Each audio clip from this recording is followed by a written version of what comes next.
Assalamualaikum warahmatullahi wabarakatuh. Perkenalkan, nama saya Indana Zulfa, NIM 2010204049 dari jurusan Tadris Biologi 3A dengan dosen pengampu Bapak Hendra Lardiman, SSI MPD. Yang pertama, saya akan membahas tentang habitat. Habitat merupakan kawasan yang terdiri dari berbagai kawasan, baik fisik maupun biotik yang merupakan satu kesatuan dan dipergunakan sebagai tempat hidup, serta berkembang biak berbagai jenis fauna maupun flora. Terdapat beberapa golongan atau kelompok dari habitat seperti hutan rimba, hutan kecil, gurun, lereng, pegunungan, kolam, sungai, rawa, dan laut. Jenis-jenis habitat berdasarkan fungsi ruang. Yang pertama, habitat yang berkesinambungan, kondisi yang luas melebihi daerah yang mampu untuk dijajah oleh makhluk hidup. Yang kedua, habitat yang terputus-putus, kondisi baik serta tidak berselang-seling. Makhluk hidup itu mudah menyebar dari satu ke tempat yang lainnya. Yang terakhir, habitat terisolasi, yaitu area yang terbatas dan juga terpisah jauh dengan area lainnya. Berdasarkan waktu, yaitu habitat konstan, habitat yang dengan secara terus-menerus berada pada keadaan baik maupun kurang baik. Berikutnya, habitat semusim, habitat yang kondisinya itu secara teratur berganti-ganti. Habitat tidak menentu, habitat yang mengalami periode kondisi baik itu dengan lamanya bervariasi, serta diselingi oleh adanya periode dengan kondisi kurang baik yang lamanya dan juga bervariasi. Yang terakhir, habitat efemeral, yaitu habitat dengan periode kondisi baik itu berlangsung singkat, dan juga diikuti oleh periode dengan kondisi kurang baik, serta juga berlangsung sangat lama. Peran dan fungsi dari habitat. Fungsi utama dari habitat diantaranya, yang pertama, tempat untuk hidup. Fungsi utama dari habitat ialah sebagai tempat hidup makhluk hidup. Dengan habitat yang sesuai, tentu suatu spesies makhluk hidup itu bisa dapat berkembang biak, mencari makanan sampai pada bertahan hidup. Yang terakhir, sebagai tempat pelindungan habitat yang cocok untuk suatu makhluk hidup, tentu memiliki kemungkinan besar bisa atau dapat bertahan dari segala ancaman-ancaman. Contohnya saja seperti ancaman dari predator. Peran habitat. Yang pertama, sebagai tempat tinggal untuk seluruh makhluk hidup di bumi. Yang kedua, tempat tumbuh serta berkembangnya makhluk hidup.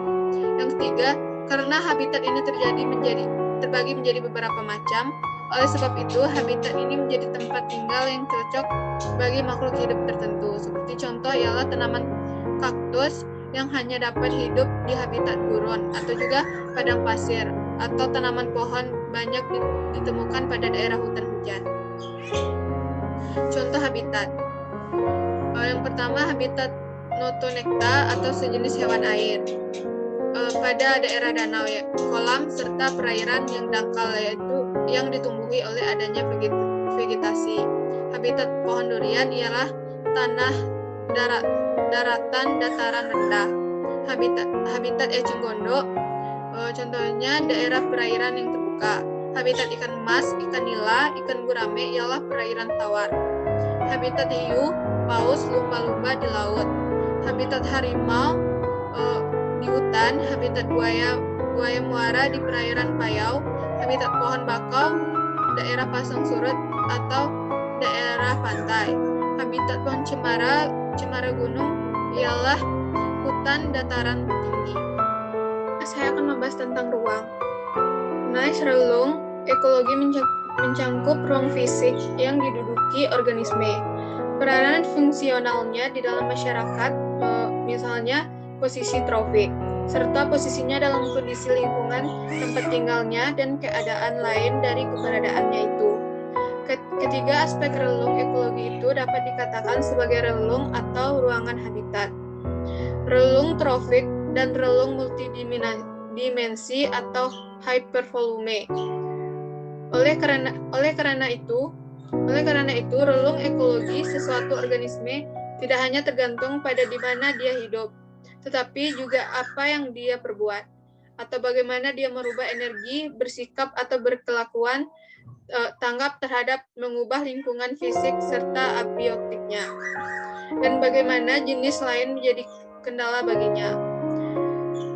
Hutchinson pada tahun 1957 telah membedakan antara nice pokok dengan nice yang sesungguhnya.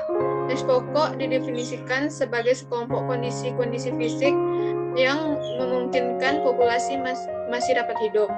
Sedangkan nice sesungguhnya didefinisikan sebagai sekelompok kondisi-kondisi fisik yang ditempati oleh organisme-organisme tertentu secara bersamaan. Relung ekologi adalah jumlah total semua penggunaan sumber daya biotik dan abiotik oleh organisme di lingkungannya. Salah satu cara untuk menangkap konsep itu adalah melalui analog yang dibuat oleh ahli ekologi Eugene Odo, yaitu jika habitat organisme adalah rumahnya, maka relung adalah pekerjaannya. Relung ekologi ada yang bersifat umum dan spesifik. Di antaranya, pemakan beberapa jenis oligofag, misalnya kelinci, hanya memakan jenis tumbuhan saja, seperti sayuran dan buah-buahan. Pemakan banyak jenis atau polifag, misalnya ayam, karena dapat memakan cacing, padi, daging, ikan, rumput, dan lain sebagainya. Hanya pemakan satu jenis atau monofag, misalnya seperti wereng yang hanya memakan padi. Relung tropik. Relung tropik menekan pada hubungan energi. Charles Elton pada tahun 1927 secara terpisah menyatakan bahwa relung merupakan fungsi atau peranan spesies di dalam komunitas. Maksud dari fungsi dan peranan ini adalah kedudukan suatu spesies dalam komunitas dalam kaitannya dengan peristiwa makan makanan dan pola-pola interaksi yang lain. Inilah yang disebut dengan relung tropik. Relung habitat. Relung pertama kali dikemukakan oleh Joseph Grinnell pada tahun 1917. Menurut beliau, relung merupakan bagian dari habitat yang disebut dengan mikrohabitat. Dengan pandangan seperti Grinnell mengatakan bahwa setiap relung hanya dihuni oleh satu spesies. Pandangan relung yang dikemukakan oleh Grinnell inilah yang disebut dengan relung habitat. Relung multidimensi. Berbeda dengan Elton, maka Hutchinson 1958 menyatakan bahwa relung adalah kisaran berbagai variabel fisik dan kimia serta peranan biotik yang memungkinkan suatu spesies dan survival dan berkembang di dalam suatu komunitas. Inilah yang disebut dengan relung multidimensi atau Evert Volume. Sependapat dengan pengertian relung ini, maka Kendek pada tahun 1980 menyatakan bahwa relung ekologi merupakan gabungan khusus antara faktor fisiko-kimiawi atau mikrohabitat dengan kaitan biotik atau peranan yang diperlukan oleh satu spesies untuk aktivitas hidup dan eksistensi yang terus-menerus dalam komunitas.